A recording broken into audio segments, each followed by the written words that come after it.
A lot of mainstream brands and mainstream artists and creators are getting into NFTs, and I really think that this is going to be the on-ramp to get this mainstream, non-crypto native audience into what we're talking about today.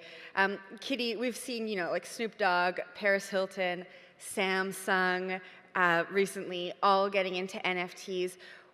With an outlook on the metaverse, talk to me about how you read these stories as a creator and where you think we're going. Loaded question. First thing is look into what the project is. It's pretty easy to see if things are a cash grab. If someone's just trying to just release an NFT to make money, it happens. Good for that team. They're getting the bag. But for people buying into those projects, it is important to understand, what else is coming from this, similar to what we were speaking about before. And going into the metaverse, we can all geek out about this for days.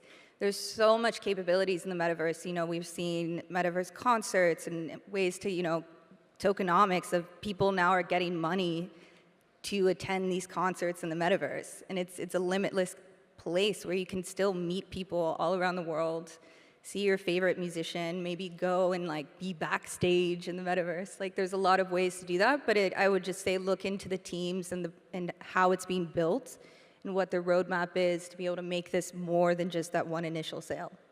But what do you think of brands getting into NFTs in the metaverse? What does that tell you about where brands are going? It means NFTs will not be worthless. Of course they won't, of course. They'll have different worths, I think, that we will uncover as we move forward, right? Mm-hmm. Did you raise your mic? Yeah, I just hope this doesn't turn dystopian with all these brands coming in, wanting more control, consumers, the mass public not being educated on terms of a lot of people are coming in, they're assimilating with the culture, and the culture of crypto is going to change very quickly when we start having these big brands coming in, when we have the mainstream coming in.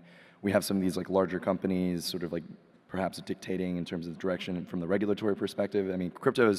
Crypto still has a long way to go in terms of properly formulating relationships with regulators, maybe bribing one or two, donating to a campaign here and there, starting a super PAC of because we're not represented in government very effectively right now.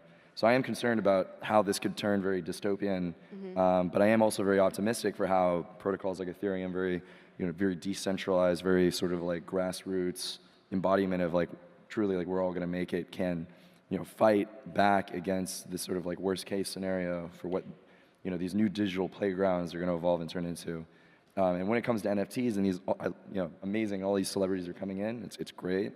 I do think it's their success and their fame, it doesn't necessarily translate one-to-one from the old world to this new world. It's a new dynamic, new culture.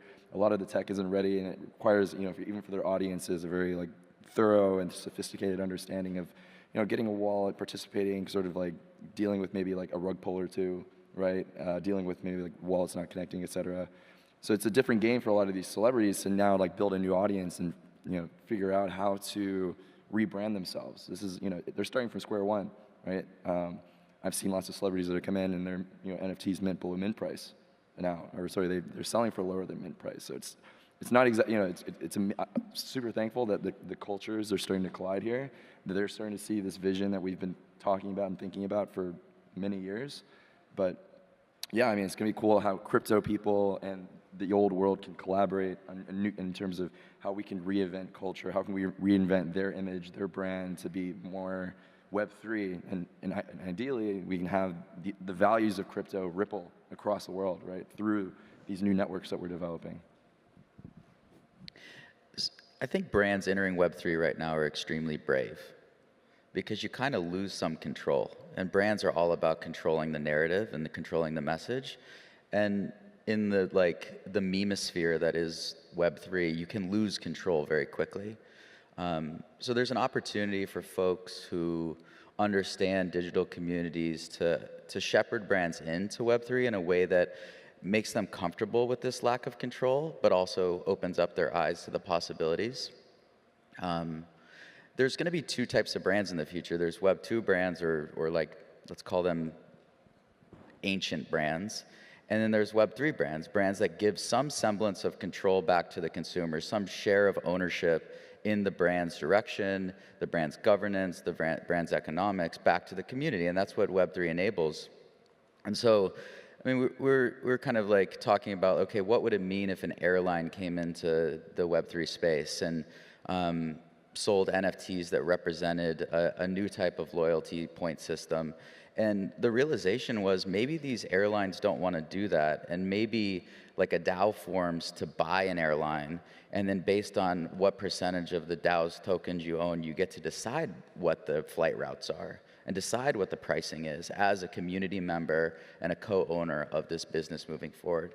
So there's going to be this transition that's going to be uncomfortable for a lot of brands where they give up control, but in doing so, make their business models more sustainable and more equitable. And that's exciting for the consumer and it's exciting for the brands, but we've got to get in the heads of the CMOs and make them realize like how critically important this is to the success of their business moving forward. I'm extremely bullish on NFTs. I lived through the 2.0, Web 2.0 thing with Facebook, and I thought that those transitions or those technology shifts were massive. This Web 3 thing is crazy. There's a Twitter account called Punk6529. We don't know who it is, but he or she has really like elegantly articulated the opportunity, which is we need 100 million people to come into the NFT space to make this thing work. And I think celebrities coming in and brands coming in is going to accelerate that, but there's a lot to learn. We're really like a year into the mainstreamization of NFTs. And so it's everyone's responsibility in this room to kind of help people understand, specifically people with real power, why we're making this transition, why it's important to empower community members, why it's important to create equitable relationships between all stakeholders. Yeah.